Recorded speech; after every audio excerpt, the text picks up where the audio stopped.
আপনাদের স্বাগত জানাই আমি আমার কথা শুনবার জন্য। জুলাই আগস্টের ছাত্র জনতার অভ্যুত্থান বাংলাদেশের জন্য পরিবর্তনের সোপান নাকি বিভ্রান্তির জট পাকানো? বর্তমান বাংলাদেশের রাজনীতিতে সংস্কার, নির্বাচন, সেনা প্রভাব এইসব বিষয় নিয়ে যে বিতর্ক, আজকে আমার আলোচনার বিষয় সেটি। বাংলাদেশের রাজনীতি এক নতুন বাকবদলের মুখে। 2024 সালের জুলাই মাসে ঘটে যাওয়া ছাত্র জনতার গণ অভ্যুত্থানের পর রাজনৈতিক ভারসাম্য পরিবর্তিত হয়েছে। শেখ হাসিনার পতনের পর অন্তর্বর্তীকালীন সরকার হিসেবে দায়িত্ব নিয়েছেন নোবেল বিজয়ী অর্থনীতিবিদ ডক্টর মোহাম্মদ ইউনূস। রাষ্ট্র পরিচালনায় শুরু হয়েছে সংস্কারের প্রক্রিয়া, গঠিত হয়েছে একাধিক সংস্কার কমিশন। এখন প্রশ্ন, আগে নির্বাচন না সংস্কার? আওয়ামী লীগ নিষিদ্ধ হবে কি হবে না? সেনাবাহিনীর ভূমিকা কি? এই সব কিছুর মোড়কে এক জটিল এবং সংঘাতময় রাজনীতির আবর্তে রয়েছে বাংলাদেশ। ইতিমধ্যেই জাতীয় ঐকমত্য গঠনের একটা প্রক্রিয়া শুরু হয়েছে। জাতীয় ঐকমত্য কমিশন তৈরি হয়েছে, তার প্রস্তাবনা আছে। এগুলো নিয়ে বিএনপি সহ নানা দলের নানা প্রতিক্রিয়া আমরা লক্ষ্য করছি। জাতীয় ঐকমত্য কমিশন ইতিমধ্যে 166টি সুপারিশ নিয়ে বিভিন্ন রাজনৈতিক দলের কাছে মতামত দিয়েছে। বাংলাদেশ জাতীয়তাবাদী দল বিএনপি লিখিতভাবে তাদের মতামত জমা দিয়েছে এবং স্পষ্টত কিছু সুপারিশের বিরোধিতা করেছে।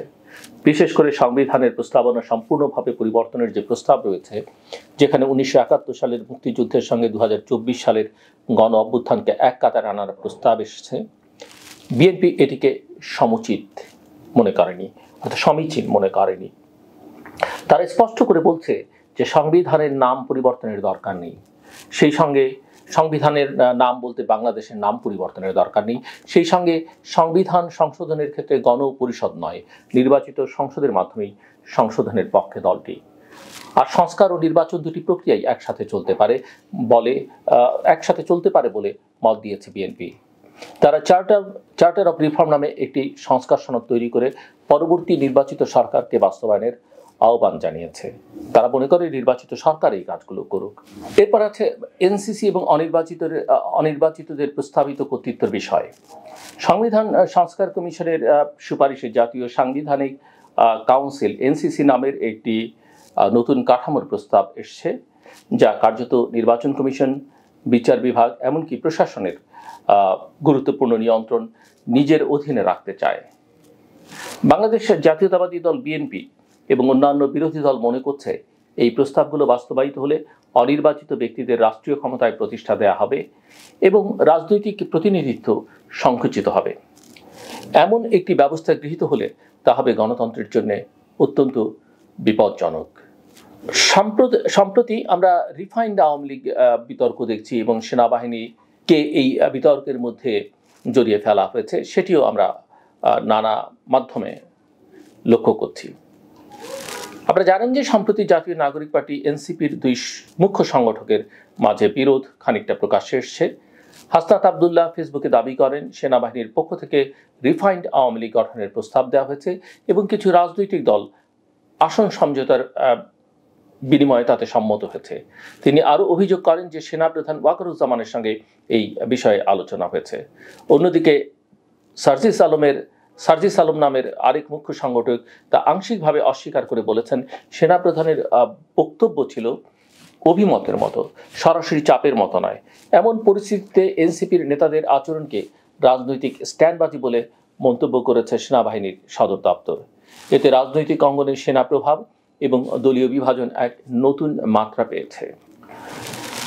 রাজনৈতিক দলগুলোর অবস্থান কি এইসব বিতর্কের মধ্যে? বিএনপি, জামায়াত, এনসিপি এবং অন্যান্যদের এটাও আমরা একটু আলোচনায় আনতে পারি যে বাংলাদেশ জাতীয়তাবাদী দল বিএনপি দ্রুত নির্বাচন চায়, তবে ন্যূনতম সংস্কারের পরেই। জামায়াত ইসলামী বলছে সংস্কার ও গণহত্যার বিচার শেষে যুক্তিযুক্ত সময়ের মধ্যে নির্বাচন হতে হবে। নতুন দল এনসিপি জাতীয় নাগরিক পার্টি সংস্কার, গণপরিষদ নির্বাচন এবং গণহত্যাকারী আওয়ামী লীগের বিচার ও নিষিদ্ধকরণ চায়। অন্যদিকে ইসলামী আন্দোলন, লেবার পার্টি, এলডিপি সহ আরও কয়েকটি দল সংস্কারের প্রয়োজনীয়তা স্বীকার করলেও নির্বাচন পেছানোর পক্ষে একেবারেই নয়। অর্থাৎ দেখা যাচ্ছে যে নির্বাচনের পক্ষেই হচ্ছে অধিকাংশ দল। এদিকে এবি পার্টি বলছে, অর্থাৎ আমার বাংলাদেশ পার্টি বলছে, বর্তমান সংবিধান সাপেক্ষে অধ্যাদেশের মাধ্যমে সংশোধন বেআইনি এবং তারা একটি নতুন সংবিধান প্রণয়নের পক্ষে। এখন এই রকম বিতর্কের মধ্যে নির্বাচনের সময়সূচি কি, সরকারের পরিকল্পনাই বাকি। অন্তর্বর্তীকালীন সরকারের পক্ষ থেকে বলা হয়েছে ডিসেম্বর 2015 বা জুন 2026 এই দুই সম্ভাব্য সময়ের মধ্যে নির্বাচন অনুষ্ঠিত হবে। রাজনৈতিক দলগুলো যদি সংক্ষিপ্ত সংস্কার চায় তবে ডিসেম্বরে নির্বাচন হবে, আর বৃহৎ সংস্কার চাইলে নির্বাচন হবে জুন মাসে, 2026-এর জুন মাসে। নির্বাচনের আগে স্থানীয় সরকার বা গণপরিষদ নির্বাচন করবার যে প্রস্তাব, নির্বাচন কমিশন ইতিমধ্যেই সেটা নাকচ করে দিয়েছে।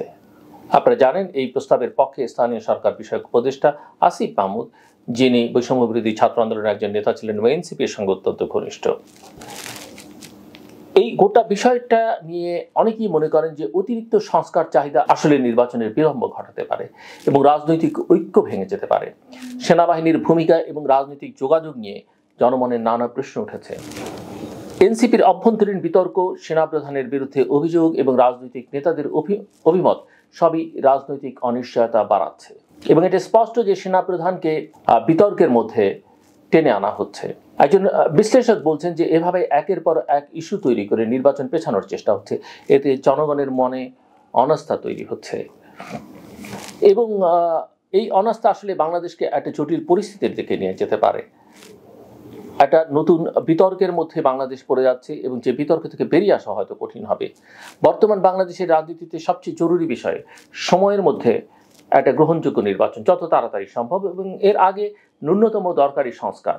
জাতীয় ঐকমত্য ছাড়া রাষ্ট্র সংস্কার যেমন অসম্ভব, তেমনি নিরপেক্ষ নির্বাচন ছাড়া গণতন্ত্র পুনঃপ্রতিষ্ঠা সম্ভব নয়।